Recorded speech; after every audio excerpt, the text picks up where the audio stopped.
ஆண்டவரே, உமது வல்லமையில் நேர்மையாளர் தூய்படுகின்றனர்.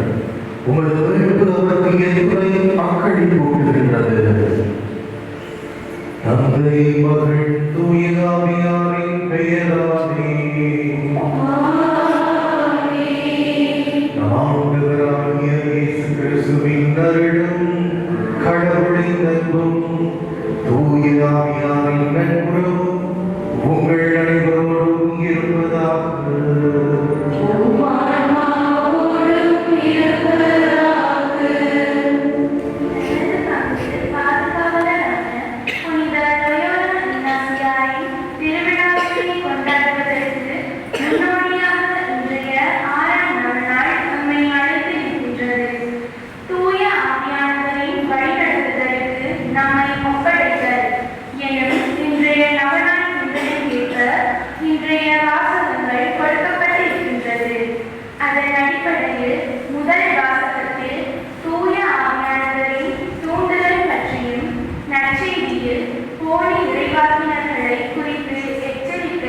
இருக்குமாறு சொல்லப்படுகின்றது.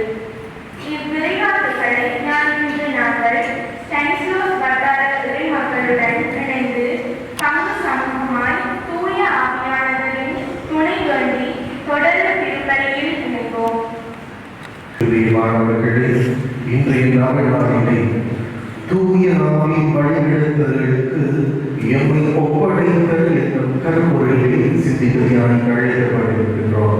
இன்னும் ஒரு வார்த்தையை சொல்ல போனால், வாழ்க்கையில் தூய ஆவிக்கு எந்த விதத்தில் நாங்கள் இடம் கொடுக்க போகிறோம். அப்படி அவர்கள் வாழ்க்கையில் வாழ்கின்ற பொழுது என்ன வகையான ஆச்சரியங்கள், ஆசீர்வாதங்களை நாங்கள் வாழ்க்கையில் சுவைப்போம் என்பதை பற்றிதான் இன்றைக்கு நாம் சிந்திக்க தியானிக்க இருக்கிறோம். திருப்பலியை சிறப்பிக்கின்ற ஸ்டானிஸ்லாஸ் வட்டார இறை மக்களுக்கு கொடுக்கின்றார்கள். பங்கிலிருக்கிற ஒவ்வொரு இறை மக்கள் நாமமும் அவர்களுடைய தொழில்துறை நாமமும் சிறப்பாக எங்களுடைய பங்கு தந்தை நாமத்தை பணிமாற்றமாக புனிதரை பரிந்துரை வேண்டி மன்றாடுவோம். பகுதியானவர்களோடு இந்த திருப்பலியை நிறைவேற்ற தடையாக இருக்கிற வாய் சொல்லாத எங்களுடைய சிந்தனையால எங்களுடைய நடத்தையால மற்றவரையும் கடவுளை காயப்படுத்தி சந்தர்ப்பங்களில் இணைந்து மனம் வருத்தி மன்னிப்பு கேட்போம். எல்லா இறைவனிடமும்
மன்றாடுவோமாக. ஆண்டவரே, எங்கள் வலிமையில் உமது வீட்டின் வழியில் நாங்கள் நடக்கும் உம் புனிதர்களின் எடுத்துக்காட்டுதலை பாதுகாவலையும் எங்களுக்கு அருள்கின்றீர். அதனால் புனிதர் லோயோலா இக்னாசியாரின் விண்ணகத்தினாலே கொண்டாடுவாங்கள். அவருடைய எடுத்துக்காட்டு வழியாக உம்மிடம் வந்து சேர அருள் புரிவீராக. உம்மோடு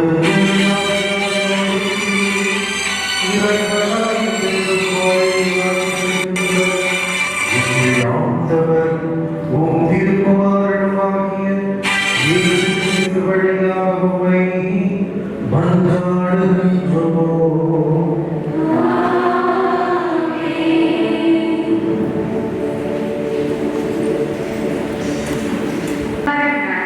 திருவசனங்கள் 1 தொடக்கம் 6 முடிய.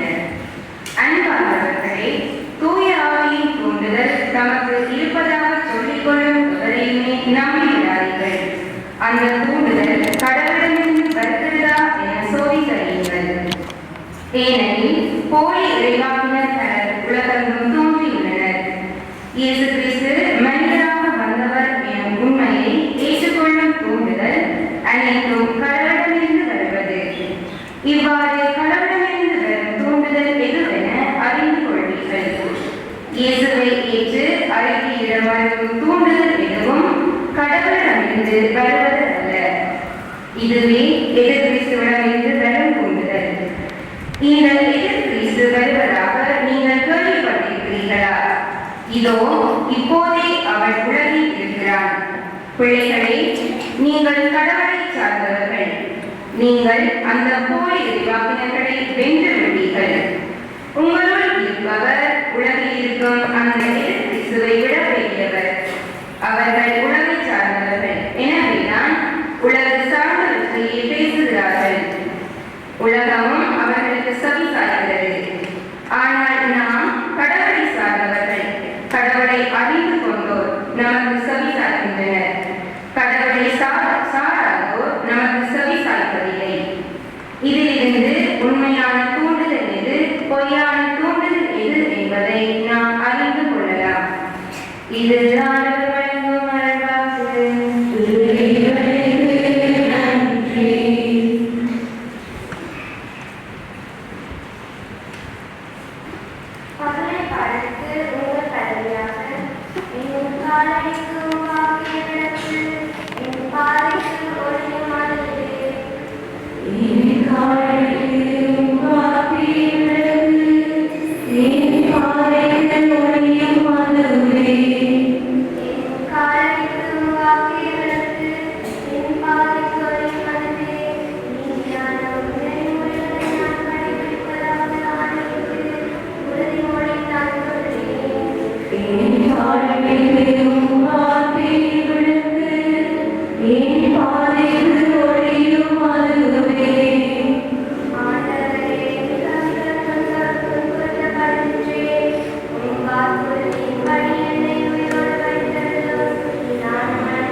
பாதைக்கு ஒளியும் அதுவே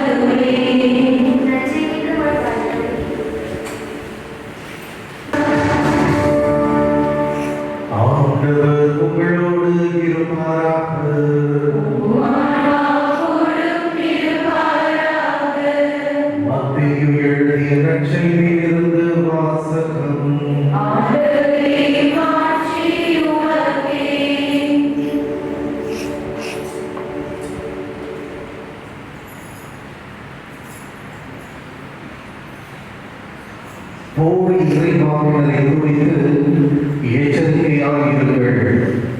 ஆட்டுத்தோலை மோதிக் கொண்டு உங்களிடம் வருகின்றனர், ஆனால் உள்ளேயோ அவர்கள் கொள்ளையிட்டு தின்னும் ஓநாய்கள்.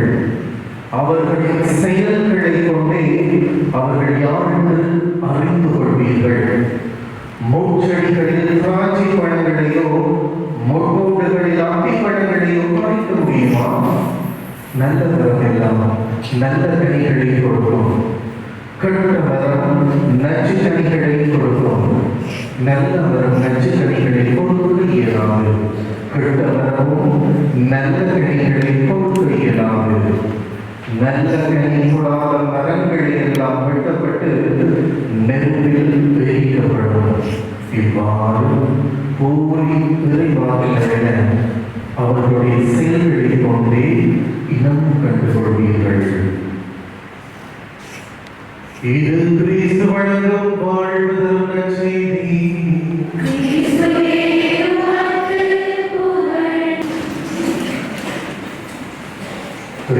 பிரியமான சகோதரர்களே, நாடகத்தில் சொன்னது போல இன்றைய நாடுக்குரிய கருப்பொருளாக சிந்தித்து தியானிக்கப்பட்ட கருப்பொருளாக தூய ஆவியாரின் வழிநடத்தலுக்கு எம்மை ஒப்படைத்தல். இந்த ஒரு வழியை சொல்ல போனால் தூய ஆவியானவர்கள் வாழ்க்கைக்குள் கடந்து வந்து செயலாற்ற நாம் எங்களை ஒப்புக் கொடுத்தல் என்றும் சொல்லலாம். அன்பார்ந்தவர்களை, தூய ஆவியார் எல்லாருக்கும் தெரியும், திருத்துவத்தில் மூன்றாவது நபராக இருக்கின்றவர். தந்தையாம் கடவுளோடும் மகனாம் இயேசு கிறிஸ்துவோடும் இணைப்பாளராக இருந்து விசுவாசிகள் மத்தியிலே தொழில்படுபவர் தூய ஆவியார். தூய ஆவியாரைத்தான் ஆண்டவர் இயேசு கிறிஸ்து இறந்து உயிர்த்து மேலே விழுந்ததை போகுங்கள் எங்களுக்கு சொல்லுவார். உங்களுக்கு ஒரு துணையானதை அனுப்புவேன் என்று சொல்லி விசுவாச பரிசாக உங்களுக்கு எனக்கு கொடுக்கப்பட்டதுதான் இந்த தூய ஆவியானவர். துணையாளராக எங்களுக்கு தரப்பட்டிருக்கிறவர் இந்த பரிசுத்த ஆவியானவர். அன்பார்ந்தவர்களே, எப்படி இந்த தூய ஆவியாரை நாங்கள் வாழ்க்கையில் வழிநடத்த அவர்களை ஒப்புக் கொடுக்கிறோம் என்பதை பற்றிதான் நாங்கள் சிந்திக்கிறோம், தியானிக்கின்றோம். அதற்கு முன்பாக தூய ஆவியானவர் பட்டியலில் எழுதுகின்ற விசுவாச கேள்விகளை நாங்கள் சிந்தித்து தியானிக்க அழைக்கப்படுகிறோம். முதலாவது விசுவாச கேள்வி: ஏன் பரிசுத்த ஆவியானவர் நமக்கு கிறிஸ்தவ வாழ்க்கைக்கு தேவைப்படுகிறார்? ஏன் உங்களுக்கு எனக்கு தூய ஆவியானவர் தேவையானவராக இருக்கிறார்? பதில் வருகிறது. யோவான் எழுதிய நற்செய்தி 14ஆம் அதிகாரம் 26ஆம் வசனத்தை இயேசு தம் சீடர்களுக்கு சொல்கிறார். அவர் உங்களுக்கு கற்றுத் தருவார், நீங்கள் பேச வேண்டியதை, நீங்கள் எப்படி வாழ வேண்டும் என்று சொல்லி அவர் உங்களுக்கு கற்றுத் தருவார். அதுதான் கிறிஸ்தவ பிள்ளையாக, இறைவன பிள்ளையாக வாழ அவர் எனக்கு கற்றுத்தர வேண்டும். வாழ்வியலை, விசுவாச பாடத்தை அவர் எனக்கு கற்றுத்தர வேண்டும். கற்றுத்தருவர் தூய ஆவியானவர். இரண்டாவது தூய ஆவியானவர் என்று சொன்னால் ரோமியருக்கு பவுல் அடிகளார் எழுதுகிறார். ரோமியர்கள் எழுதிய 8ஆம் அதிகாரம் 26ஆம் வசனம்: பலவீனங்களில் உங்கள் பலவீனங்களில் அவர் உங்களுக்கு உதவுவார். நாங்கள் மனித இச்சைகளுக்கு அடிமையாகி பலவீனர்களாக இருக்கிறோம். உலகில் போக்குகள் அடிமையாகி அதுக்கு பலவீனர்களாக இருக்கிறோம். ஒரு கெட்ட பழக்கத்துக்கு அடிமையாகி அதில் விடுபட முடியாமல் பலவீனர்களாக இருக்கிறோம். உங்களை அந்த பலவீனத்தில் தூய ஆவியானவர் தான் என்று பவுல் சொல்லுகிறார். தூய ஆவியானவர் துணை கொண்டு பலவீனத்தை தூய ஆவியானவர் சுமார் பிதற்றுவதற்கு தூய ஆவியானவர் தேவையில்லை. தூய ஆவியானவர் பேரை சொல்லிக் கொண்டு காசு பணம் சம்பாதிக்கிறதுக்கு வழியில் தூய ஆவியானவர் தேவையில்லை. பிளவுகளை திருவையை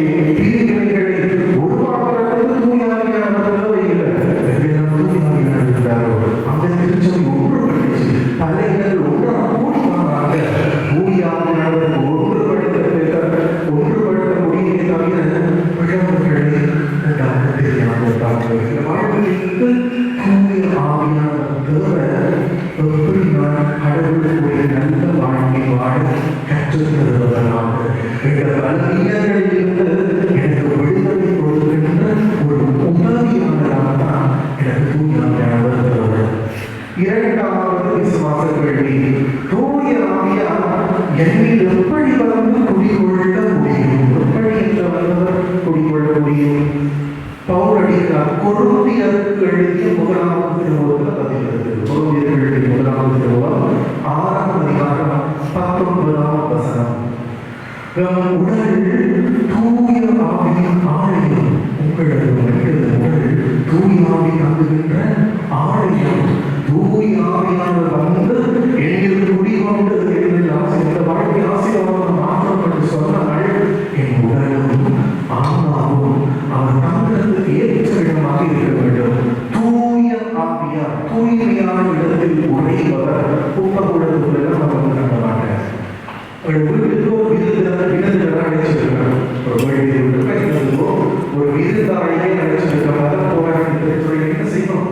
கூட்டி பெருக்கி சுத்தம் செய்து சோடிச்சு படிக்க வச்சிருக்கோம். பாரத வந்து இருக்கிறதுக்கு வீடு. அதே போலதான் என்னில் தூயாமையான என்னில் நிறைவாய் காக்க வேண்டும் என்று சொன்னால் என் உடலும் என் உள்ளமும் தூய்மையாக இருக்க வேண்டும். உடலை தூய்மையாக வச்சிருக்கிறார்கள், தூய்மையாக இருக்கிறார்கள் நினைப்போம். உடல் தூய்மையை பவுல் என்னத்தில் சொல்றார் என்று சொன்னால், உடலியல் இச்சைகள், காம இச்சைகளில் இருந்து, உடலில் கட்ட பழக்கங்களில் இருந்து என் உடலை பாதுகாத்து தூய்மையாக வச்சிருக்கிறார். பவுல் சொல்லுகின்ற உடலியல் தூய்மை, உள்ளத்தின் தூய்மை. அந்த ஆடநாங்கள் கட்டி விடுகிற பாவத்திலிருந்து உண்மையாக மனம் நல்ல பாவ சங்கீதம் செய்து திருப்பதிகளில் பாவ அறிக்கை செய்து உள்ளத்தை உண்மையாக வச்சிருக்க தூய்மையாக உள்ளத்தின் தூய்மை. தூய்மையானவர் வந்து என் குடிமக்களுடைய ஆசீர்வாதம் இருக்க வேண்டும் என்று சொன்னால் உள்ளமும் உடலும் தூய்மையாக இருக்க வேண்டும் என்பார்கள். மூன்றாவது விசுவாச கேள்வி, என்னை தூய்மையானவர் வந்து தூங்கினால் என்ன நடக்கும்? வாழ்க்கையில் தூய்மையானவர் வந்து சொன்னால் என்னென்ன அறிகுறிகள் தோன்றும்? பதில் திருத்தூதர் பணிகள் 1ஆம் அதிகாரம் 8ஆம் வசனம். திருத்தூதர் பணிகள் 1ஆம் அதிகாரம் 8ஆம் வசனம். அவர் பொருட்டு நாம் பலம் அடைவோம். அவர் எங்களை திடப்படுத்துவார், வலிமையை பெற செய்வார்.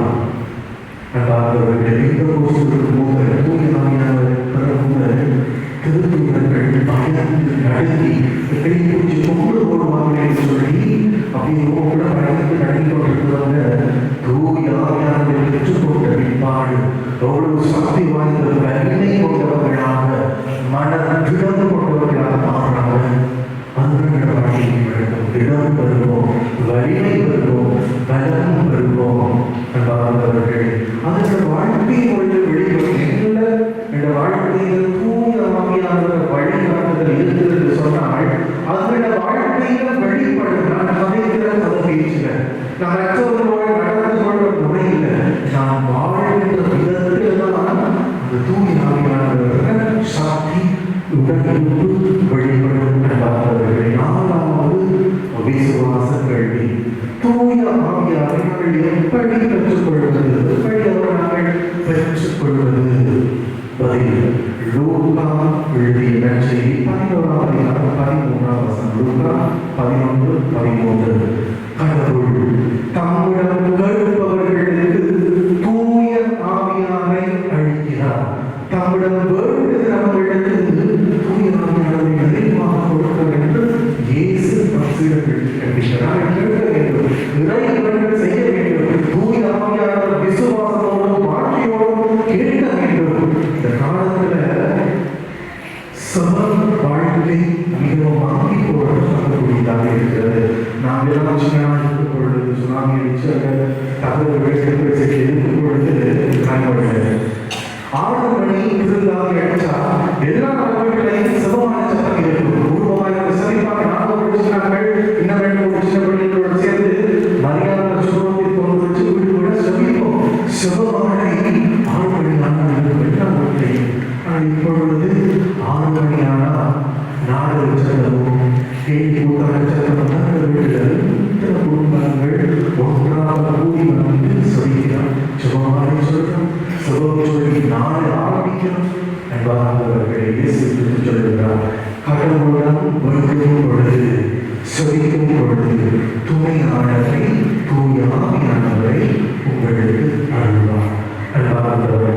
முதல் வாசகம் ஒரு நல்ல ஒரு வாசகம். ஒருவருள்ள தூய ஆவியானவர் இருக்கிறாரா, அவரை தூய ஆவியானவர் வழிகாட்டுகிறாரா என்பதை எப்படி கண்டுபிடிக்கலாம் என்று வழியில் சொல்லப்படுகிறது. அதுபடிதான் நாம் பார்ப்போம். தூய ஆவியின் தூண்டுதல் இருப்பதாக சொல்லும் எவரையும் நம்ப வேண்டாம். முதல்ல நீங்கள் செய்ய வேண்டியது தொடர்ந்து அந்த தூண்டுதல் உண்மையாகவே யாரிடமிருந்து வருகிறது என்று ஆராய்ந்தறியுங்கள். கடவுளிலிருந்து வருகிறா அல்லது உலகத்தின் மனிதரிடமிருந்து அந்த தூண்டுதல் வருகிறா, ஆராய்ந்து அறியுங்கள். தொடர்ந்து இப்படி அறிந்தோம் என்றால் உண்மையில் தூய ஆவியானவர் தூண்டுதல் பெறும் அனைவரும் இயேசுவை ஏற்று அவரை அறிக்கையிடுவார்கள்.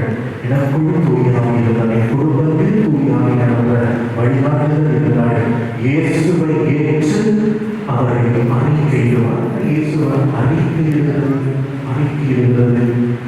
இயேசு சொன்னது போல, அவர் செய்து காட்டுவது போல நானும் வாழ்ந்த பொழுது அவரை வாழ்க்கையால் அறிக்கையிடுகிறேன்.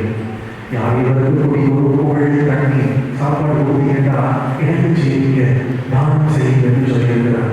உங்கள் பகைவருக்காக மன்றாடுங்கள், பகைவரை நேசிங்கள் என்று சொல்லியிருக்கிறார். அவர் சொன்னது போல நான் வாழ்ந்த பொழுது இயேசு யார் இவர் மனசில் ஒடுக்கப்பட்டிருந்தார்களோ தேடி தேடி போய் அவர்களுக்கு ஆறுதலாக மாறினார். இதனோடு விருந்தலை செய்து உயிர் கொடுக்கிறார். நாங்கள் மற்றவர்கள் வாழ்க்கை கொடுக்கின்ற நல்ல கிறிஸ்தவர்களால் வாழ்ந்த பொழுது இயேசுவை வாழ்க்கையால் அறிக்கையிடுகிறோம். தூய ஆவியானவர் அனைவரும் இயேசுவை வாழ்க்கையால் அறிக்கையிடுவார்கள். என்பவர்களை இத்தகைய துணையாளரை, இத்தகைய வாழ்வியல் விசுவாச வாழ்வியலை கற்றுத்தருவதை நாங்களும் உணர்ந்து கொள்ள இந்த குடும்பத்தில் கொண்டு வந்து சமாதானத்தின் ஒற்றுமையும் இந்த குடும்பத்தில் நாங்கள் உணர்ந்து கொள்ள வரங்களுக்கு மன்றாடுவோம். எழுந்து எங்களது விண்ணப்பங்கள் வேண்டுதல்களை ஆண்டவர்கள் எடுத்துச் சொல்வோம். மன்றாட்டுகளுக்கு பல்வகையாக ஆண்டவர் எங்கள் மன்றாட்டை தயவாய் கேட்டருளும்.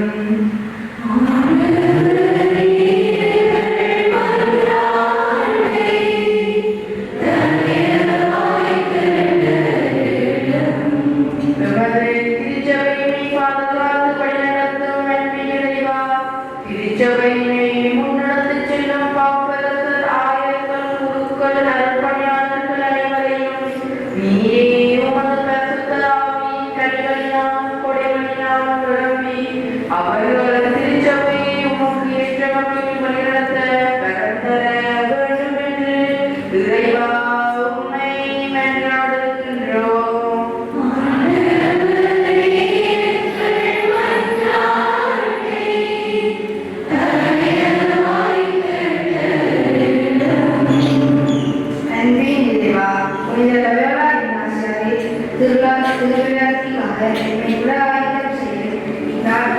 என் பங்கு மக்கள் அனைவரையும் பாரம் தருகிறோம். எங்கள் பாதுகாவலை முன்மாதிரியை பின்பற்றி அன்பும் சிறுவையும் நிறைந்த வாழ அதனும் இறை விசுவாசத்தை நிறைந்திருக்கவும் வரம் தர வேண்டும் என்று நிறைவாக மன்றாடுகின்றோம்.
அவர்கள் உடல் உள்ள சுகதொரு பாதமும் இவ்வட்டாரத்தில் உள்ள நாம் அனைவரும் உமது ஆவியின் கனிகளால் நிறைந்து நல்வாழ்வு வாழ வருந்தர வருவென்று இறைவா உம்மை மன்றாடுகின்றோம்.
உலகில்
சகோதரர்களே, நீங்கள் நான் இணைந்து கொடுத்திருக்கிறது ஈஸ்வரி ஏதாவது தந்தையாகிய இறைவனுக்கு ஏற்றதாகும்படி மன்றாடுங்கள்.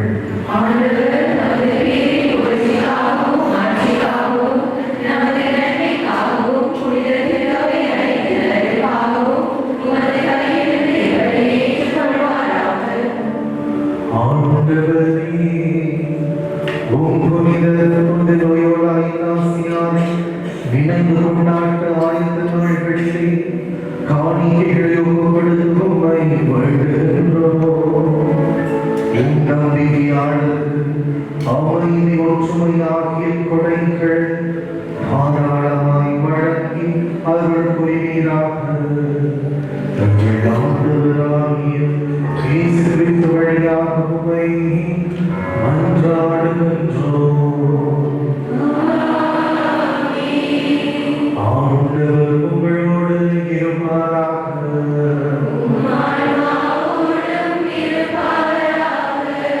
இதயங்களை மீறி எழுப்புங்கள்.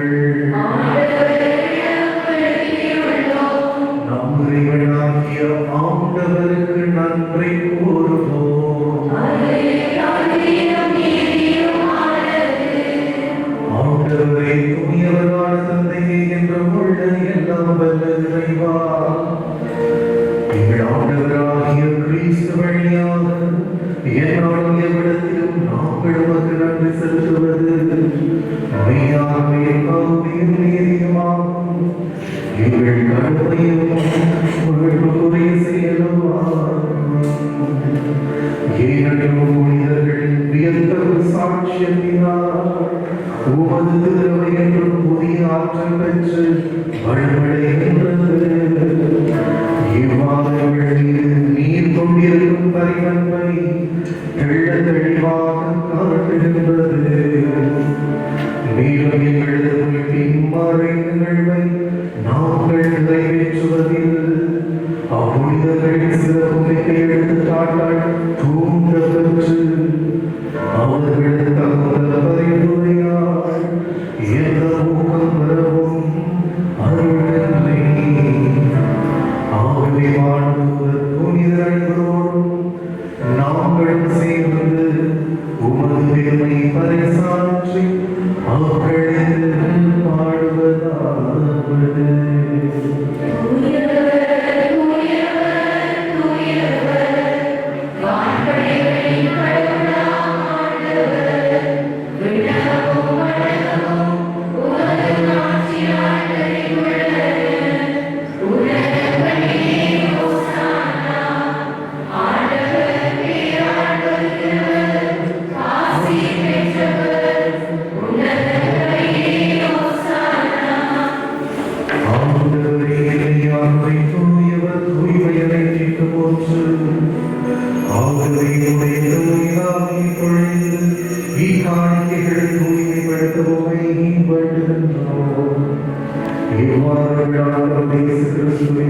உடலும் பிரதமாக இவை எங்களுக்கு மாறுதலாகும்.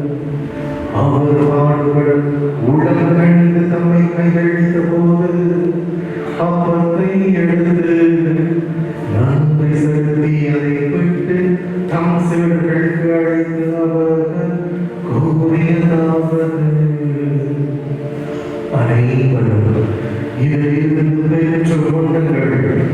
ஏனெனில் இது உங்களுக்காக கையளிக்கப்படும் என் உடல்.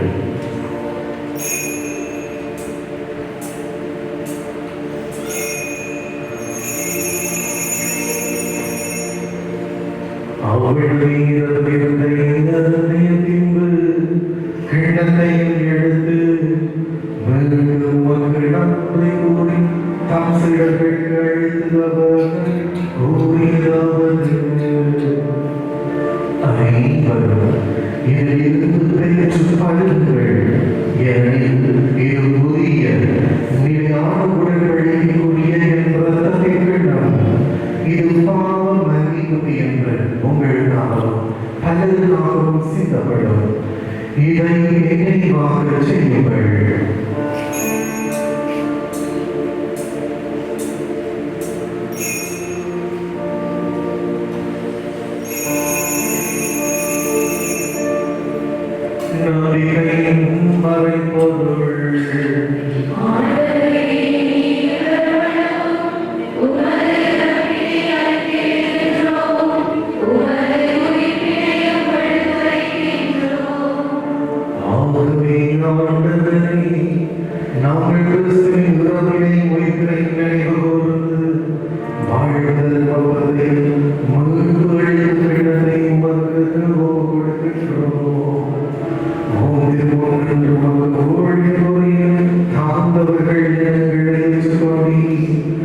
எனவே உமக்கு நன்றி செலுத்துகின்றோம்.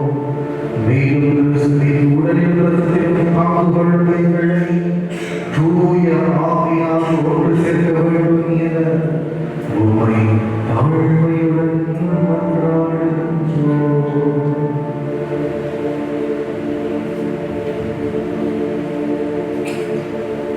ஆண்டவரே, உலகத்திற்கும் பரவியிருக்கும் உங்களுக்கு அவையிலும் குருந்தர்களுக்கு தந்தை மதனாதாவி எங்கள் அப்போஸ்தலருக்கு பரிபாலன நன்றின் ஆண்டவரே, எல்லா திருநிலையாக அனைவரோடு ஒரு திரு அவை அன்பில் நிறைவு பெறச் செய்திருக்கும் ஆண்டவரை படத்திலே உம்முடைய சமூகத்தினுடைய பிரசனத்தில் இருக்கிற ஒவ்வொரு மக்களை ஆசீர்வதியும் ஆண்டவரே. எங்களிடத்திலே ஜெபத்திற்கு இருக்கிற எல்லா படைகளையும் ஒப்புக் கொடுத்து நாங்கள் ஜெபிக்கிறோம். யாரெல்லாம் ஜெபிப்போம் என்று நாங்கள் வாக்கு கொடுத்திருக்கிறோமோ அந்த பிள்ளைகள் மீது உடைய அன்புக்கு அமைக்கப்படுவதாக. நோயினாலும் வேதனையினாலும் பணத்தத்தினாலும் வெளிநாடுகளிலும் உள்நாடுகளிலும் வேதனைப்பட்டு கஷ்டப்பட்டுக் கொண்டிருக்கிற மக்களை உடைய அன்பினால் இருக்கிறவரை அவர்கள் ஒவ்வொருவரும் விடுதலை பெறுவார்களாம். இன்றைய தினத்தில் சொற்படி வர முடியாமல் இருக்கிற பலவிதமான வேலைப்படுத்தலினாலும் பலவிதமான தேவைகளின் நிமித்தம் இன்றைய நாளில் அவர்கள் உமக்கு உரிய நாளாக கொடுக்க முடியாத காரணத்தை ஆண்டுவதை நீரே அறிந்திருக்கிறீர்கள். அவர்களை ஆசிர்வதி, அவர்கள் நிறைவான ஆசீர்வாதத்தை பெற்றுக் கொள்வார்களாக. தகப்பனே, இந்த சமூகத்தில் உங்களுடைய ஆசீர்வாதம் ஆவியின் வல்லமையின் கொடைகள் நிறைந்திருக்கட்டுமாமா. உங்களை தேடி இருக்கிற பிள்ளைகளுடைய இருதயங்கள் உங்களுடைய மகிமையினால் நிறைந்திருக்கட்டும். இவர்கள் வீடு செல்கிற பொழுது இவர்கள் வேண்டியிருக்கிற எல்லா சுகங்களையும் ஏற்றுக்கொண்டீர் என்று விசுவாசத்தோடு திரும்படி செய்திருக்கிறார்.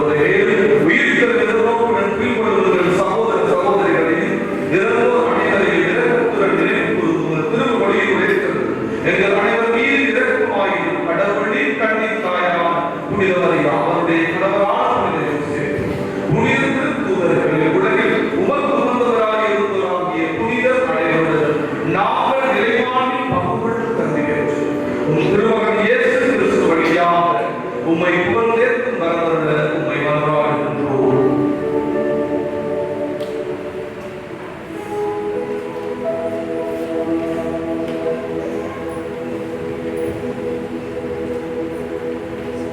இவர் வழியாக இவரோடு இவரில் எல்லாம் வல்ல இறைவனாகிய தந்தையே,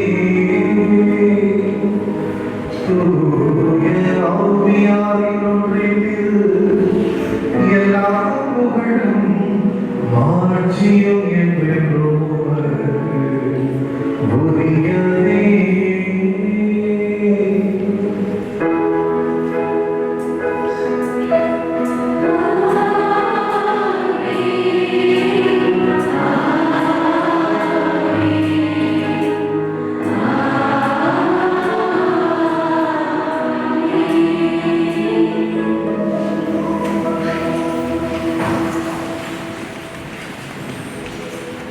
முழுப்பதை கட்டளையால் கட்டிகள் பெற்று இறை வழிவினையால் பயிற்சி பெற்று நாம் துணிந்து சொல்வோம்.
ஆண்டவரே இயேசு கிறிஸ்துவே, அமைதியை உங்களுக்கு விட்டுச்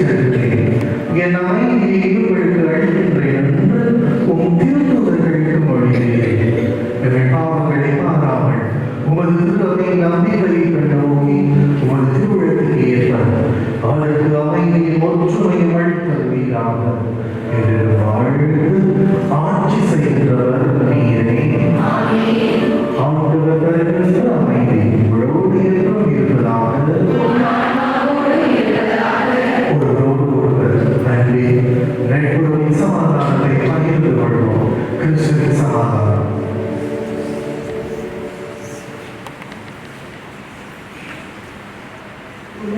பாவங்களை போக்கும் இயேசுவையே, எங்கள் மேல் இரக்கமாயிரும்.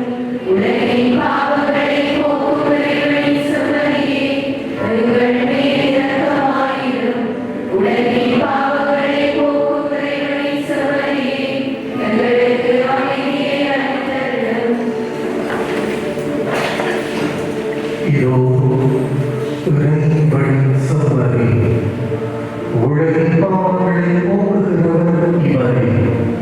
செம்மறி விருந்துக்கு அழைப்பு பெற்றோர்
எங்கள் மனங்களையும் இதயங்களையும் புனிதப்படுத்துவதாக. ஆனால் நாங்கள் உடைய இறையியலில் பங்கு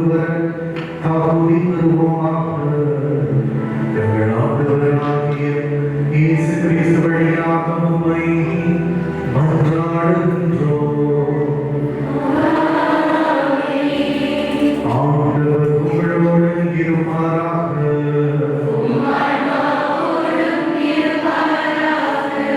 எல்லாம் வல்ல இறைவன் தந்தை மகன் தூய ஆவியார் உங்கள் அனைவரையும் ஆசீர்வதித்து வழிநடத்துவாராக.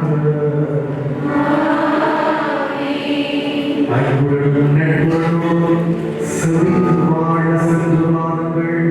திருமலை வாழ்வில் திருமலை தொடர்கிறது.